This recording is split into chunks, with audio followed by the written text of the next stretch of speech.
players hit playing once again? Or are we hitting play? We will see. We'll find out. To be determined. We're here in review of the new Avatar: The Way of Water, the sequel to the 2009 movie, which we also watched again recently. Go check out that podcast. This was, before we begin, were you or were you not excited prior to us watching this movie?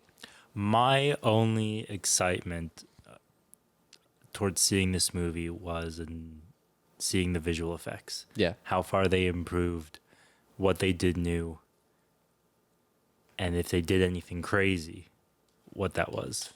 That was my only interest in seeing this movie. Mm-hmm. Because that was what made the first Avatar interesting to see in the first place. What about you? Yes, I was excited. Mainly, you go. I was interested to see how they use the visual effects. Excited is probably too strong of a word. Yeah. I subscribe to the James Cameron can never do wrong with a sequel. And he is not, well, he wasn't wrong with sequels prior to this. We shall discuss if he was wrong with this one. But yeah, I was very excited to see what he could do differently in this world, because it is an interesting world. So interesting, in fact, it has its own theme park, or theme section, I guess, of Disney World.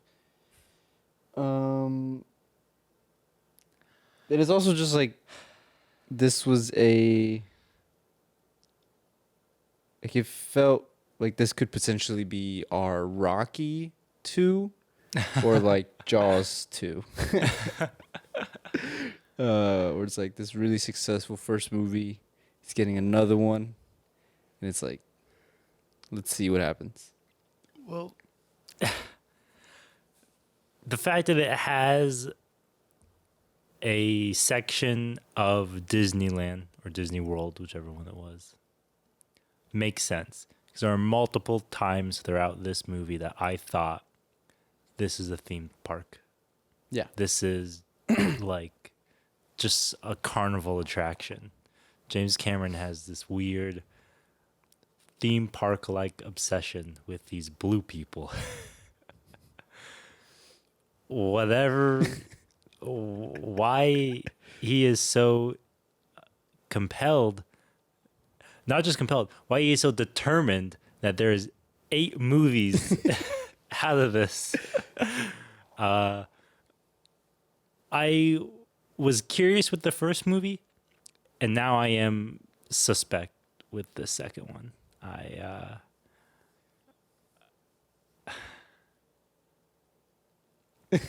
The biggest issue with the first Avatar movie was that the story was just a generic by the numbers action story. Yeah.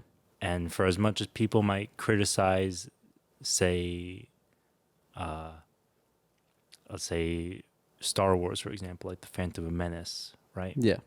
How they might say that it is not a well-acted movie. Nobody ever complains about the story of, say, Phantom Menace. Wow. I don't hear that complaint much. The biggest complaint I hear is that it's just dated because the acting sucks. Yeah, and I feel like that does the disservice to the story. Doesn't help that all the lines are delivered with no emotion whatsoever. But like, when the biggest issue with your movie is the fact that the story is just uninteresting, unengaging, and derivative, that brings down the rewatchability of it. Yeah.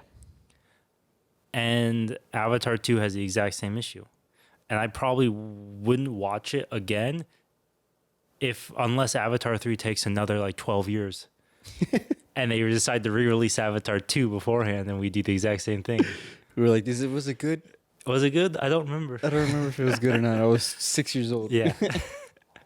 Basically, like, from like the first shot of this movie, when you see the Na'vi, right? And you see the texture on the skin, and you're like, this is a massive improvement from the first. Yes. In terms of the visual effects. I remember we had that conversation, and I was like, okay, let's look, because you were like, anything above the eyes. Yeah. Or what was it, below the eyes is super detailed, and everything above is not. Yeah. I was like, okay. It was, I'm going to pay attention to above the eyes. And I was like, oh, yeah, he must have heard our podcast. You can tell. He went back. He was like, guys, get back in the room. They're noticing. Seriously, though, like,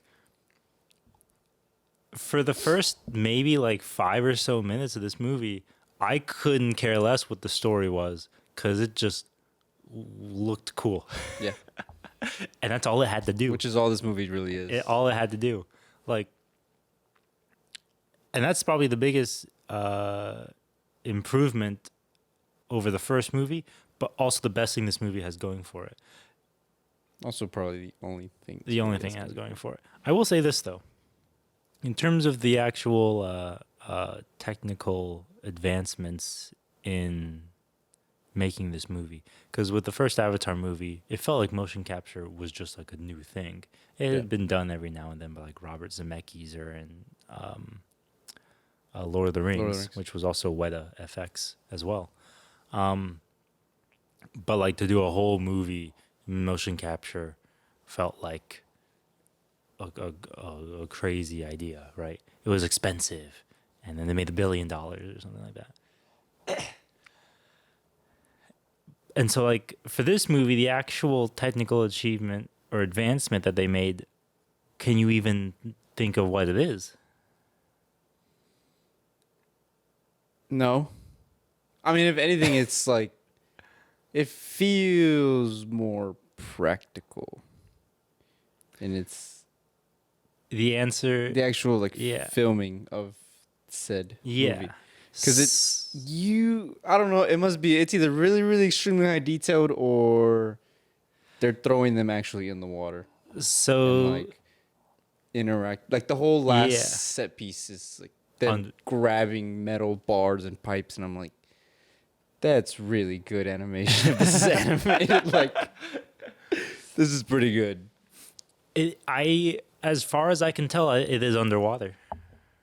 Yeah, as far as I can tell, which is such an interesting decision for a like, because you think like, oh, we want to top the technical achievements of the first movie, we need something even bigger.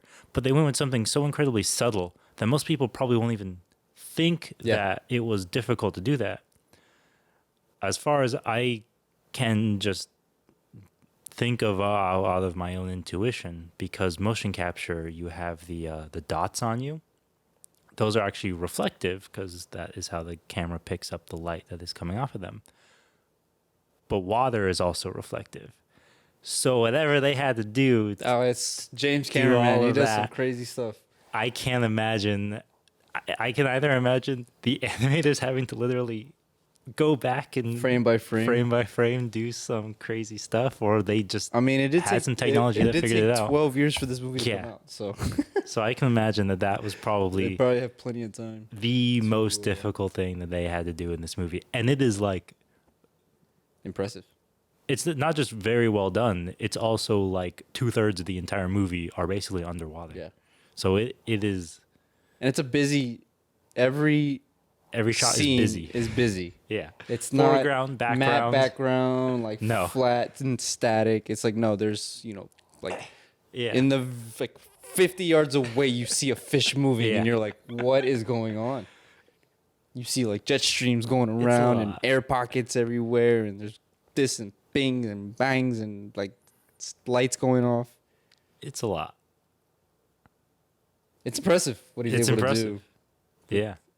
So I say so little only because it's like nobody ever thinks or has like, I don't know if nobody ever thinks, but just to say, okay, get in a tub of water, do some things. Okay, I know I'm going to put a fish here. I'm going to put an alligator here. There's going to be a snake right there. And like trees are right here. And it's like, even the scenes in which they're underwater, there were details in the background where there were like metal objects and just like things that were dropped or left behind that had just floated down to the bottom.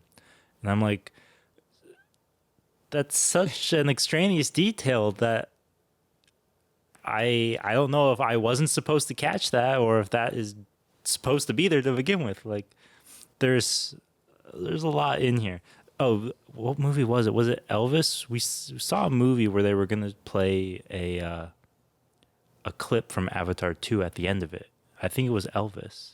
Maybe. Because you had gone to the bathroom afterwards and you missed it. Probably. The scene where they are all swimming underwater for the first time, that was the preview clip. So I had already seen all the weird fishes and all that stuff. And I was like... As soon as they jumped in the water, I was like, what is this? This is like Finding Nemo for the first time when it goes under and the title card comes out. I was like, oh my God.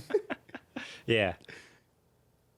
Yeah, so I've had a while to sit on that scene to think about just the design of everything, the fish, the coral. It's a lot. It's a lot. He did it again. He can't keep getting away with this. Even at the beginning when they were in 0G, and I was like, it hit me for the first time where I was like, oh yeah, to film in zero gravity, you have to be in zero gravity. I didn't even think about that for the first movie because they do that too. Yeah, he did again. That being said, though, I don't know if you feel this way. For as much as the visuals seem to carry this movie, doesn't feel like there's a lot else to talk about. In a weird way, this movie actually feels kind of hollow. Which is like James Cameron's whole career post-Titanic. Post-Titanic. There's even, I mean, he even recycles Titanic in this movie, let's be honest. Yeah. I mean, Kate Winslet. Kate Winslet, yeah, that's for sure. So I will say this. If you are interested in seeing this movie, the visual effects are going to be the biggest draw. It's worth the price of admission, I would say. As somebody who paid for both of us, is probably the entire movie experience is probably just worth the price of one ticket. I paid you back. You pay me back, yeah. But the visual effects are not the only thing going on in this movie, sadly. There's that also are worth like that is worth the price of admission. There's also the acting. And the characters. Yeah. And the story. Which the music? I wouldn't even say the music. There's like one or two tracks where I'm like, ooh. I only caught the music when it annoyed me, especially towards the end of the movie. That's just it was too much for me at certain points. Like because I think we said this during She Said when we reviewed She Said, where we were like, if you like notice the soundtrack, then sometimes that's actually bad because it's not supposed to get in the way of the actual story and visuals. Yeah. But for me, there were definitely moments where, in a bad way, it got. I knew what was going on with the soundtrack. You know what's funny about the visual effects is the first 20 minutes, I was like, this is nothing crazy. This is nothing new. Why? James, what did you do? James Cameron, that is. What did you do? Like, this is nothing new. Whatever. A lot of it was also recycled Avatar footage. Yeah, I bet. Yeah. So I was just like, all right, cool. And then they jump in the water for the first time, and I'm like, oh, this is where all the money went. Yeah. Nice. Yeah. Okay, I'm with it. Seriously. Cool. Yeah. No, I mean, for sure. The visual effects are absolutely astounding, very impressive.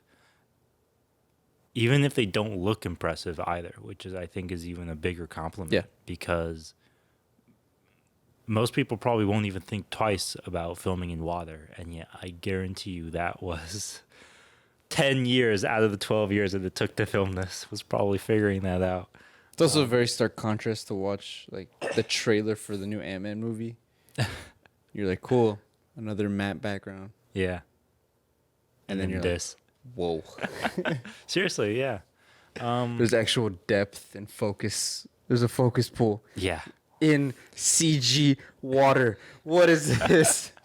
There's a digital zoom in almost every single shot. Yeah. Okay. And every time he does it, I'm like, he's done it again.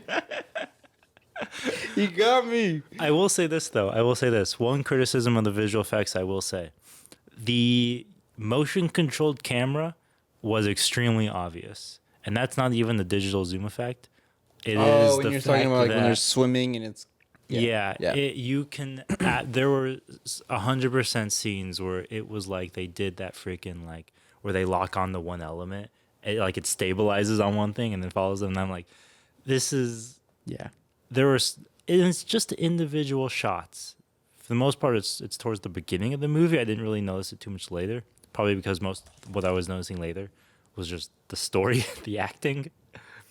But definitely, really early on in the movie, the switch between, I assume it would be like a handheld camera on their soundstage and the motion tracked shots was very obvious to me in a way that was kind of distracting. Typically, people are really good at hiding that, so I don't know if it was just something about those particular shots where it was just the lighting in them or the way the actors were moving or the actions that they were doing. But in terms of visual effects, that standing out was probably the biggest. Honestly, that's probably the only really the biggest complaint that I would have about the visual How did you effects. feel is just about that. the frames per second being jacked up? I don't feel like I noticed it in a negative way. I noticed it. It gave me a headache a couple times. Really? Yeah, there were some scenes where they were like in the forest, for example, and you have that like scattered lighting between the trees and the cameras moving around and the characters are running around, and I'm just kind of like, this just feels like you're getting a Shudder effect almost. Yeah. But outside of that, no, it didn't bother me at all. In fact, yeah. If I didn't know that beforehand, I probably wouldn't even have known that going. It definitely was not as egregious as like the Hobbit movies, or it was like Weren't those shot at? What was those shot at? those were, I think, like either 40 or something like that. 48. Maybe almost where it was like butter smooth, Yeah. like almost unrealistically. This I didn't feel that at all. But if you did, then that would also probably be another criticism to have against them. That would be valid too, because some people might notice that change. Yeah, I picked up on it. I was like, oh, wait. Yeah, I forgot he said, like, millennials need to get their eyes fixed to watch this. He didn't actually say that, but feels like he did say that. So I would recommend this movie for the visual effects. I That would being too. said, Are we going to get onto the acting? everything else. Everybody besides the front two are trash. Well, Sigourney Weaver That's true, yeah. is good. She... Surprisingly, she's better in this movie. I guess because she's playing a better character, but That's true. she's Yeah, better I in loved this her movie. character. than she was in the first one. Yeah. This might be a little bit spoiler territory because Jake Sully he gets married at the end of the first movie. Now they have kids in this one. And so there's she's a lot in the of... press release. That's true. She's credited as the daughter. I'm just saying that there's a lot of child actors in this movie. Oh. And whether it is the fault of the writing and the story, or whether it is the fault of James Cameron not being able to direct child actors. Which one of you 6 screenwriters credited in this movie is at fault for this? Yeah. We want to talk. Definitely would walk out of this saying, I'm confident saying that might not be his strong suit. Personally. Child actors. He's no Steven Spielberg. Or just human actors? dialogue. Yeah, I was gonna say, can we think of a James Cameron movie that we're like, Yeah. there Confident was great dialogue? The only scene I can think of is Jack Dawson at the dinner party in Titanic, where like all the people are basically like, you're not worth anything. And he's like, well, you see here, I live my life a quarter mile at a time. And then, anyways. Yeah, a lot of there's one specific kid actor. That we were talking about this on the car ride home. That I was like, anytime he opened his mouth, I just physically had to do something because it was just so bad. It's very cringy. Like, at some point, somebody needs to step aside, tell James Cameron, "Hey, this kid's got to go." Because you're like getting into it, like stuff's happening, stuff's blowing up, fishes are getting, ridden on. We're in the air, we're doing cool things, bows are being shot, guns are being shot, and then it's like, bro, you okay, bro? It's like, shut up. It just takes you out of it completely. Yeah. That's not even speaking of his character, which is just that's true. an afterthought Just through and the through. acting alone. And I mean, I'm sure for all of these actors, even if they're child actors, motion capture is probably still really weird to them. Yeah. And so I can forgive them to that extent. But that guy was a real human. But that was a being. real human being. So he's no excuse. I'm not speaking about the other three that, they were adequate. I'll say that. Yeah. Yeah. They weren't like offensive, but they also weren't For like Al Pacino in Godfather Part 2. with the exception of the white kid who you were talking about. What's his name? It's not Spider. I was gonna say Scorpion. Spider and the youngest child. The other kids, I think that comes more so down to script issues, because a lot of their dialogue was just inhuman. Just be brothers. In a way. Yeah. It's not how people talk, you might say. So I think that's more so on the script issues. Yeah. For the actual youngest actor, I can also give some leeway there, because there are many times where it feels like it was just a legitimate kid who just like wandered on set and was just giving real reactions to stuff. And I'm like it's not acting, but it's endearing to a degree. I can't hate them for that. There's only so much you can do. There's only with so the much that child you can actor. control with a child This actor. is why you don't use child actor. Yeah, this is why you should never hire children. Ever. Yeah, ever. But for that the Spider character, that was definitely a mix of both script issues and actor issues, I think. Yeah. God, It was it's just bad. It was just bad. It's just bad. We watched a movie recently where I kept cringing. And I was like, "Oh, this is as bad as that." What movie was that? That we watched, or think that it you was. only watched recently?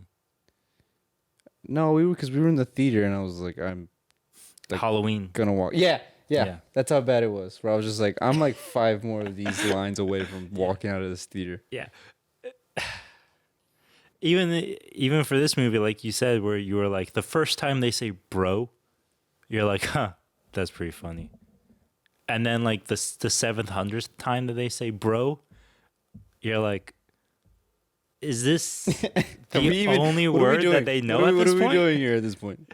Is this a new language for them? Yeah, this is James Cameron trying to sound cool for the hipsters. Did nobody tell you that you shouldn't use one word twice in one sentence? Don't. If you say bro at the beginning of the sentence, you don't have to say it at the end of the sentence. Yeah, it's It's really bad. yeah, it's bad. It's bad. God, it's so But horrible. the leads, I would say, Yes, were pretty good. very good. I would say, dare I say, even better Than the first movie. than the first movie. Oh, absolutely. They actually, I feel like even in the first movie, while they were playing out a just generic romance story, in this movie, they actually had like a weird kind of chemistry to them. Yeah. I would say. You could definitely see tell them they were like having, married. Yeah, you could tell they had 14 years or whatever, how many years. We don't really know because apparently, we don't really know. But They were good. yeah, you could tell they were. And Sigourney Weaver too. The Sorry, I had goat. the burp. One of the goats. Her character was well written, I would think. Her storyline for that individual character, her story arc, starts and then stops and then starts and then stops. So it's not like a through line throughout the movie. I feel like they're doing that to set up the sequels. I think they're doing that to set up the Yeah. sequels too. So to that degree, she was probably my favorite character in the movie, of the new characters, at least. Yeah, I agree. Yeah. The best character in this movie is still the wife. Yeah, she goes sicko mode. Yeah, and she you're goes like, Ultra Instinct. this is Zoe Saldana. Nightiri, is that how it's pronounced? Sounds about right. Nightiri? I actually think that is. Nice. Good job. First try. Nightiri. Yeah, she She goes sicko mode a couple times and you're like, Anakin Skywalker whoa. slaying younglings. Yeah. In this movie. For sure. Now, the problem with this movie is that it's not just the acting that is not worth the price of admission, because the story itself is all over the place. I think the thing is, it's setting up Is it? 3, 4, 5, 6. I don't think it is, dude. I didn't even feel like this movie had a third act. That's what I'm feel saying, like- because it's gonna yeah. bleed into the next one. But I mean that in like a bad way, where Right. it feels I like think it's a bad decision ever to do that. this movie suffered from a really rare issue where the final fight happens and it feels like it's too early. Yes, I'm glad you thought that too. Because I remember they when they posted up with the The water the water dragons. creatures, Yeah. you know, and I was like, I looked at my watch and was like, holy hell, we're already at the 3-hour mark. Like, Yeah. this is actually the final battle. I was like, is this like Yeah, gonna take long enough to then have a second fight yeah, after this? Yeah.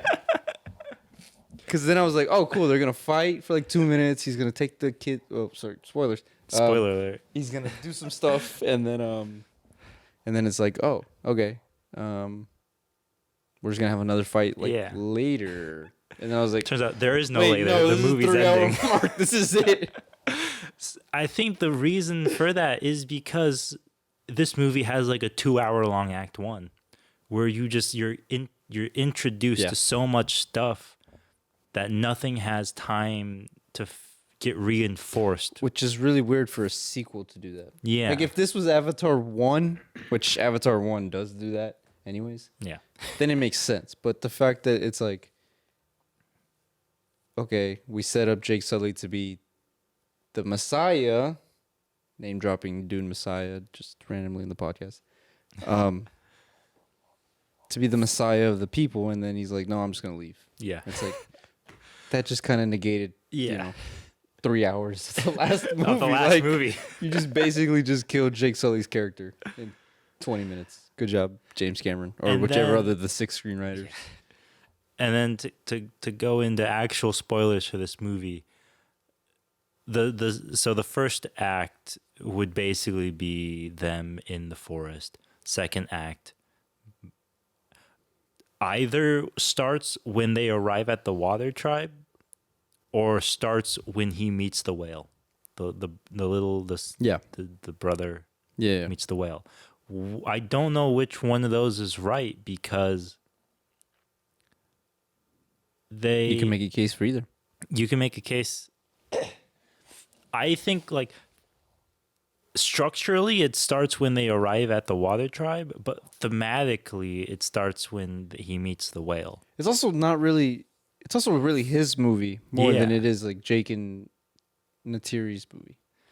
Which Is good if it's a good character and if it's a good actor. And you can debate if this was good acting or writing or character work. I think the big issue with this movie is that they are both continuing off from where the first movie left off and trying to lead into 6 other movies Yeah. from here, and also trying to be Its own a movie. beginning, middle, and end complete story on its own. And the reason why that is difficult to do, or at least why they don't accomplish that, is because they are simultaneously introducing elements that will then come in down the line, while also having to reinforce elements that are already happening in the story, and they just can't. They don't. It doesn't do that. They introduce things. You know, the general rule of three is you introduce it, you reinforce it, and then you pay it off. This movie just has the time to introduce it and then either reinforce it if it gets brought up in another movie or pay it off at the end of this movie, in which case it feels like it was just Rushed. a deus ex machina Yeah. by the end of the film, which is probably why the final climactic fight both happens right at the end of the movie when it's supposed to happen, but feels like it happens so much earlier than Way it does too early. because none of these elements have been reinforced enough throughout the runtime to feel like they are thematically tied together by the end of the movie. So that way when we do get in the fight, it almost feels like we're not fighting for anything. We're still setting up Yeah. what we're going to fight for Yeah. at the end. Yeah. Which is further reinforced the last shot of the movie. Yeah. Because you're like, we're not done. Yeah. We're buckle up. So that is It's very entirely unsatisfying ending. yeah, it Because is. the first one ends I don't want to say perfectly, but it ends good It's for what it was yeah. trying to accomplish, right? It tells a generic story and it has a generic ending that story requires. and it fits. And it fits. And it's fine. Yeah. This one, it's like, We'll have half a generic story Okay. and then half set up for everything else. yeah. And it doesn't satisfy by the Because end. if they had gone into the whole, and we're going to go full spoilers here, but if they had, and I say they because I'm counting out all 6 of you screenwriters, is that the biggest red flag for you when it comes to a movie? If there's 6 story by credits and like 4 screenplay by? Just stop doing here's the that. thing with Just that. give us 2 writers It's max. only a red flag, and this is like both an issue within the industry, but also just the nature of the industry. It's a red flag when they're credited, because every like Hollywood movie has dozens of screenwriters Yeah, yeah. behind it. They're just not making enough contributions to Yeah. get the credit for it. I think it's like, When they're 30% all or credited something. for it, then you're like, you all had an equal amount of ideas going into this. There was no direction from Yeah. the beginning. Yeah. There was Yeah. nobody actually like making the finalizing this. Or yeah. All those issues. are everybody definitely- touches a script. Anyway, what I think what you're gonna say about what they should have focused on. It was just Jake's journey from being a soldier to a father. It's really what they should have done. Because in the first like 30 minutes, 45 minutes, you're like, okay, he's leaving his home. He's built roots here, but he understands that, violence, or not violence, but protecting his family is more important than, proving, I guess he's proven himself or like proving his worth as a man Yeah. to go kill people. Instead, he's just like, all right, we're going to run. And it flips at the end where he's like, no, F that. I want blood. Killing people now. I want blood. I'm coming for everybody. And it's like, okay, so if we focused on that the whole Yeah. movie, I think that would have been better. But the problem is, like you said, both sons have a lot of stuff going on. The daughter has some stuff going on. And then there's like this weird thing with the tribe, like shunning them. And then they make a really big thematic deal about these whales that are what's the word? When you don't fight back. Yeah. What's the word? Passive? Passive. There's a better word for it. They don't fight back. Pacifists. Pacifists. Why was that so difficult for me to think of? Yeah, they 'Cause make it's a big 11 deal a.m. about these creatures Yeah.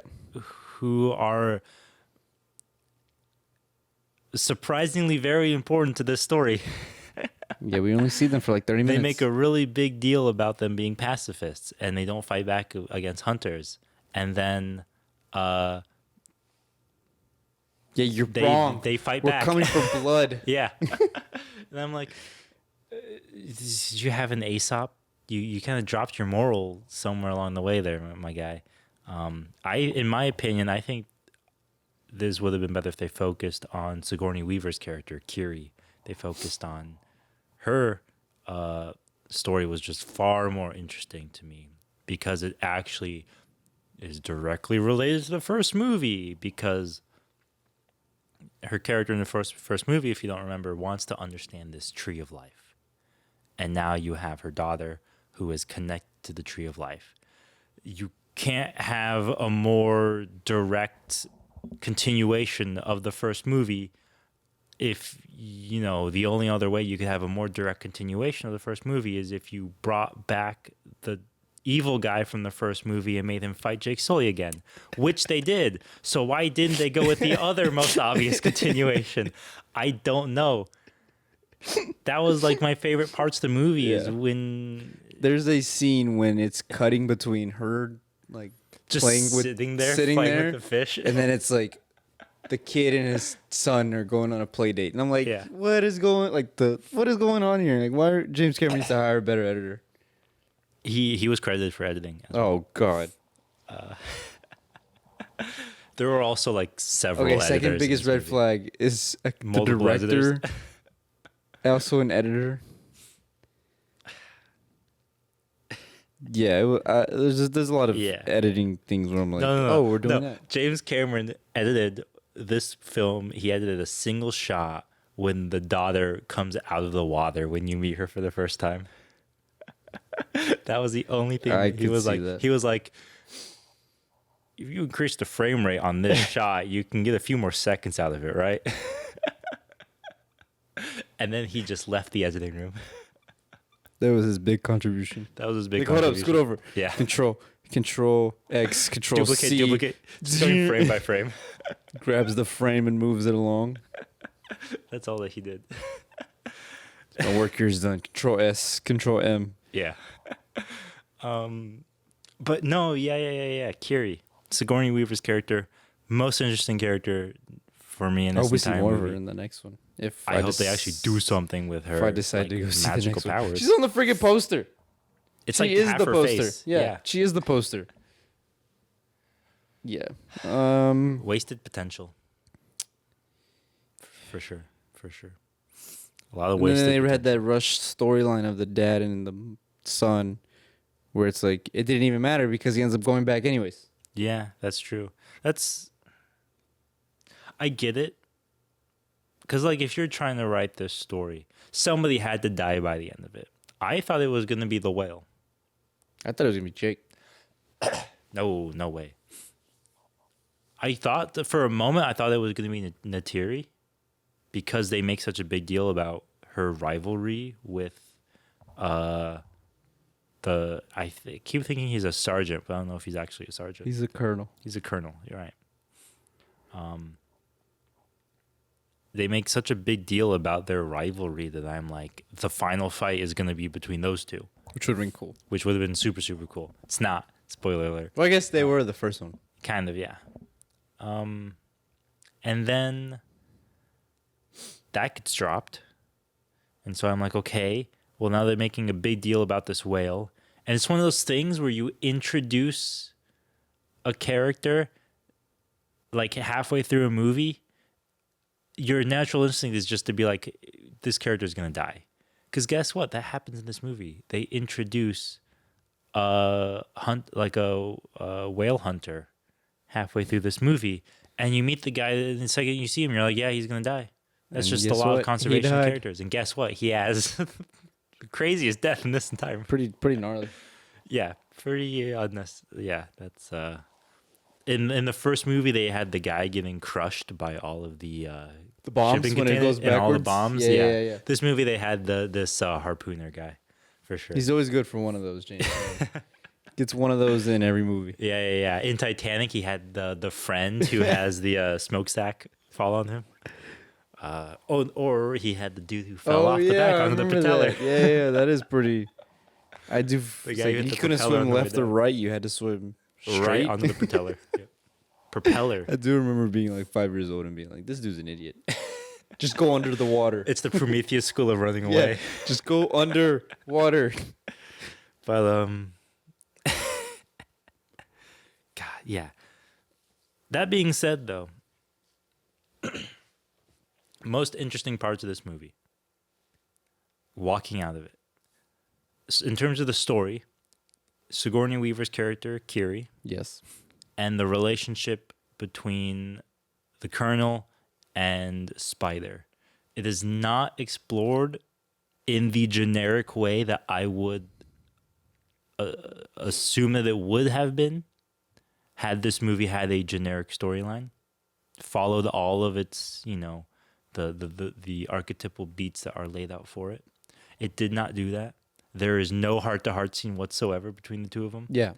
And so that tells me that there will be down the line, but it also leaves this movie incredibly hollow feeling. And unfulfilling. There's weirdly no heart in this movie. There is no like emotional, thematic core to this film. Well, I don't know about that. When they have their family moments together, I always feel something. I don't. I'm like, okay, actual spoiler alert for this movie. Just like the biggest spoiler alert. When the older brother dies, the fact that the characters react by saying, "We got to go back inside, leave him here," that tells you everything you need to know about. Yeah, that shouldn't have been that brother. It should have been the younger brother. It should have been the younger brother. Yeah, I think that would have hit. That would have hit Because way the older harder. brother didn't really have like a personality beyond, I'm the older brother. Yeah.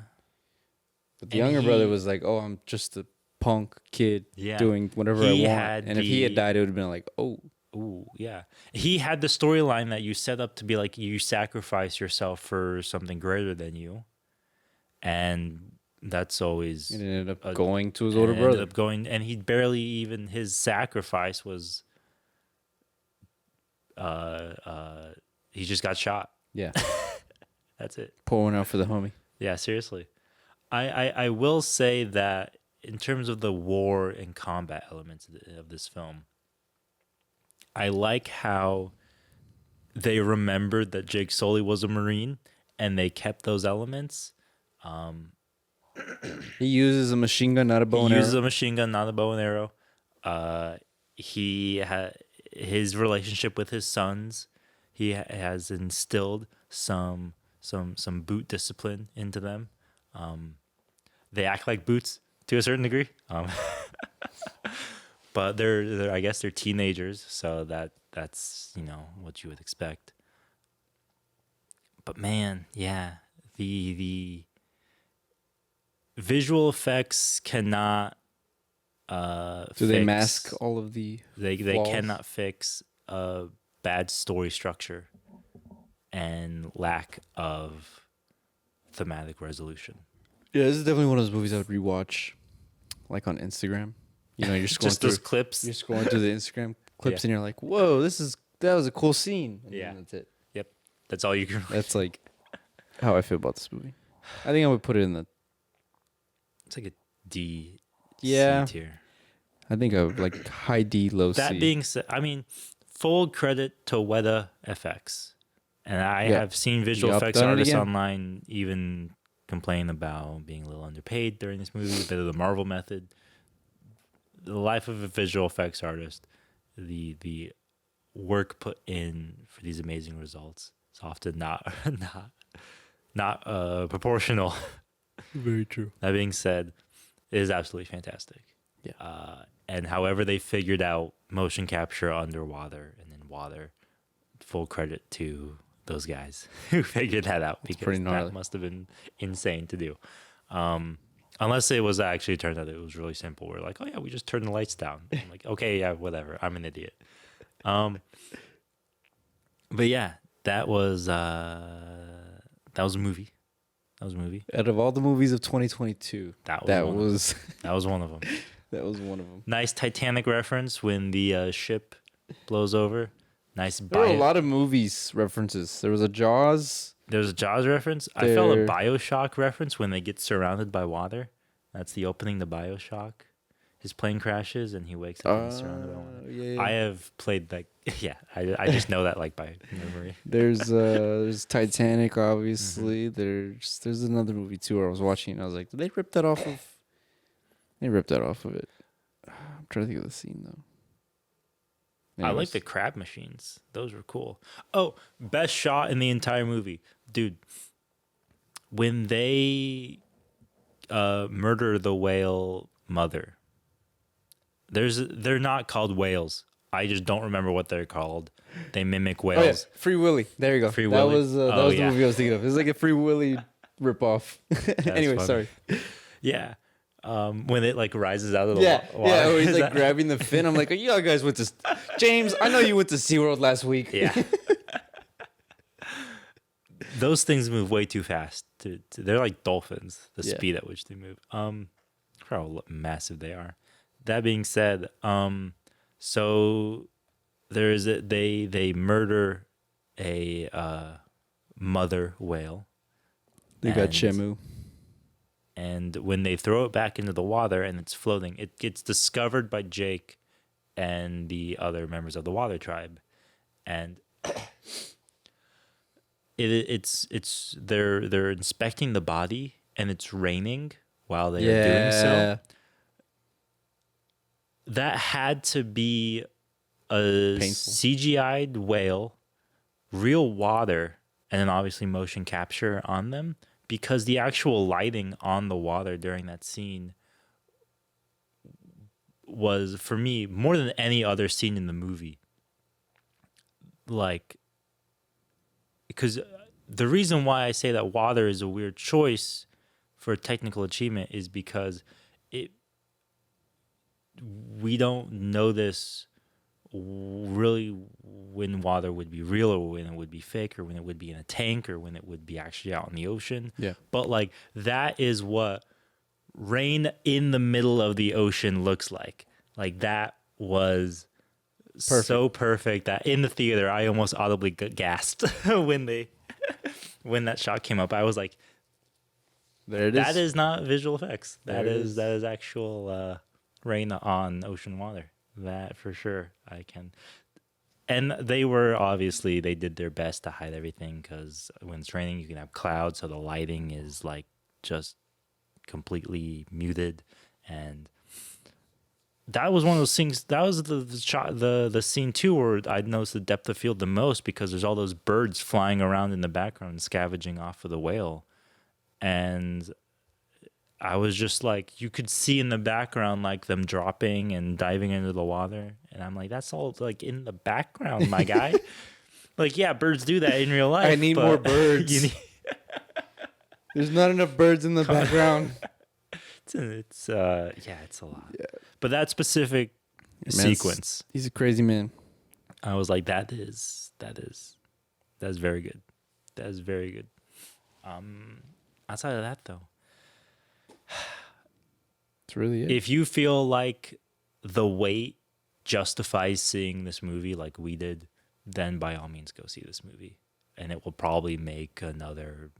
Do you think it makes him another I billion? don't know if it makes another. I don't think it billion. does. I don't think it does either. I almost said it would, and then halfway through saying that sentence, I realized I don't think it would. There's just not the legs for it like the first one had. Yeah, no, it doesn't. It doesn't. The first one was also like a cultural phenomenon that I don't think James Cameron necessarily has anymore. Anticipated, yeah. And That's also true. just Avatar itself doesn't really have. The thing is that the wait between movies took so long that the first Avatar managed to go from insanely popular to completely forgotten about to weird meme on the internet Yeah. to, okay, now we're getting the second movie for basically what is now a meme. Yeah. And it doesn't live up to... Because even like, Star Wars took a while from episode 3 to episode 7, Mhm. Oh, yeah. which is a weird way to think about that. But Star Here's Wars, the thing. Star Wars does Star Wars. Yeah. But the thing is that Star Wars was so ingrained in our culture, Mhm. and it was a mainstay of the just pop culture and Yeah. just what people were watching, and that like Avatar didn't really capitalize, Yeah. because the first trilogy, all 3 of those movies are out in 6 years, 7 years, The second trilogy, they're all out in 6-7 years. So you're getting a whole generation of people Yeah. growing up watching these movies. Avatar doesn't have that. Yeah. James Cameron doesn't have that because he didn't make anything In between. in between. So it's not even like a Nolan thing where it's like, yo, this dude has been on a run since 1999. Okay, we're going to go watch Dunkirk Yeah. because since 1999 he's been on something. This is just like, Yeah. it's this old director It's- from the 70s and 80s who Yeah. just feels like he's grasping at last straws. And that is probably why, for me, throughout this movie, there were so many moments where I just thought, I just couldn't help but think, why does James Cameron have this obsession with this theme park idea? That is all that this is. It is just a He theme must park. have another divorce coming up. Dude, when they have their meeting and they're like, we're here to get one guy, Jake Sully. I was like, is this Zero Dark 30? Is he getting back at Catherine Bigelow in this movie? Is that what Just this like is a going to turn Chastain into? comes around the corner. I wanted to drop a bomb on the motherfucker, but they wouldn't let me. That's what Spider should have been like. Or Yeah. he's like, you know where Jake Sully is? And he's like, well, I'm the motherfucker who found that place. That should have been their one use of the F word in that instead of Yeah, at that the end. would have been perfect. That would've been- But sadly, that is not the case. Yeah. So that's what I would say about Avatar 2, The Way of Water. So long as the next movie has something to do with either air or fire, we're still good. Maybe he's doing an actual Avatar thing. Yeah, but with Avatar: The Last Airbender. That would be funny. Because apparently, that is true. He's doing Avatar: all four? No. Avatar: The Last Airbender was gonna be called just Avatar, and Nickelodeon was like, "Well, according to our lawyers, we can't do that because James Cameron has already secured Avatar? Avatar, and so you have to call it Avatar something else." So they went with The Last Airbender, and then the showrunners, apparently, when it came out that it was called Way of Water, they made that joke. They were like, "So long as the next movies don't have anything to do with fire or air, we're still good." You took Avatar from us, and now you're taking water tribes from us. Just stay away from fire and air. We'll be good. Do you want to talk about the teasers we saw before the movie? We saw a couple decent ones. Well, decent. More like one, Yeah. really. Oppenheimer. Honestly, disappointed by all of them.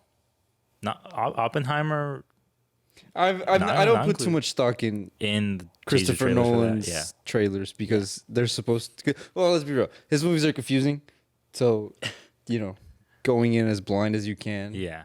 is always the best experience when watching his movies. The Barbie one is weird. I didn't want to see that. Not that I don't want to see the movie.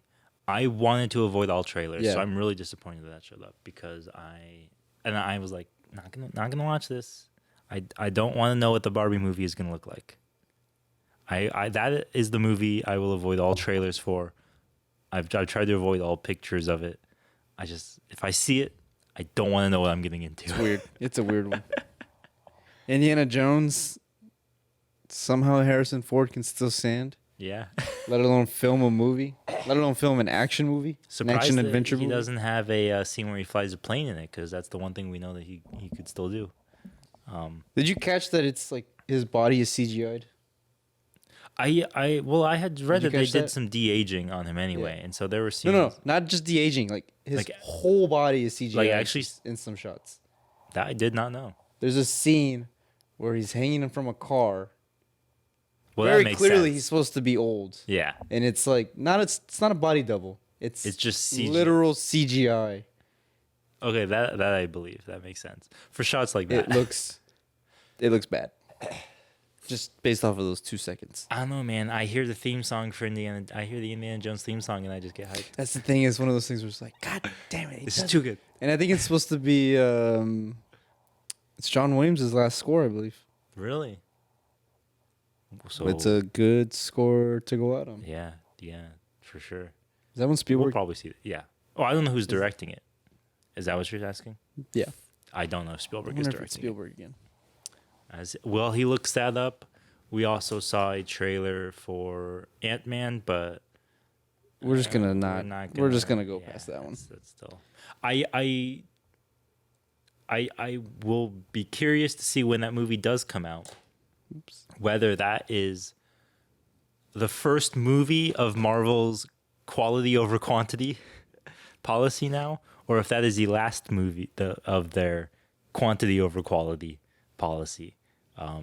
They've recently said that they are going to switch to less content, that they are going to focus on quality over quantity. That was a lie because May Guardians of the Galaxy 3 comes out.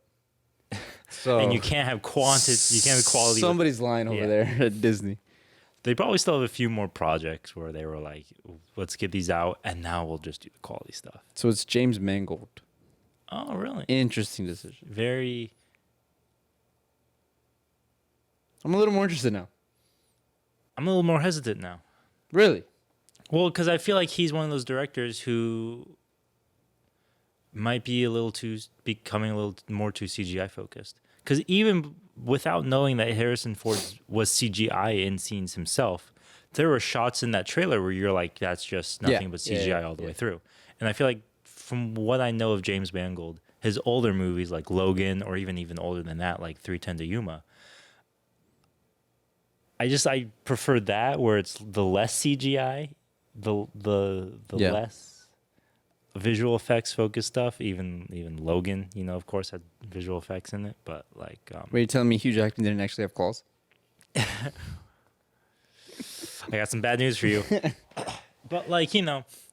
No, I know. because Ford versus Ferrari had a lot of good practical racing effects. Also had a lot of visual effects for its racing scenes, and so I'm worried that he is becoming too CG. We're losing another one to. Might also just be the Disney. Yeah, that's thing. fair. Yeah, he came in and he was like, "All right, you guys saw Logan. We're gonna do that for Indiana Jones," and they were like, "You ever seen John Carter of Mars? We're gonna do that for Indiana Jones."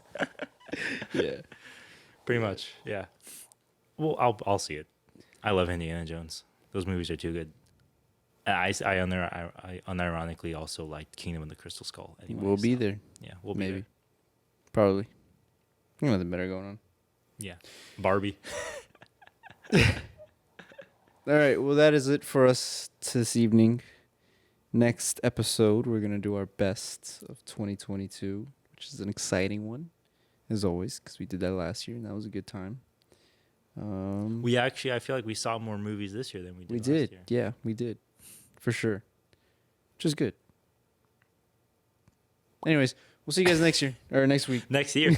Well, yeah. Who knows when we'll do our best of this year in January. In 2023. Yeah. No, we'll do it before the year. I think this is the last movie, the big movie at least, that comes out before the end of this. Yeah, sounds about right. I think this was the last. Fableman's Puss in Boots. I think that's already out. That's true, yeah. Yeah. So there you go. Yep. Still a few more at the end of the year. Cool. Catch you guys on the flip side.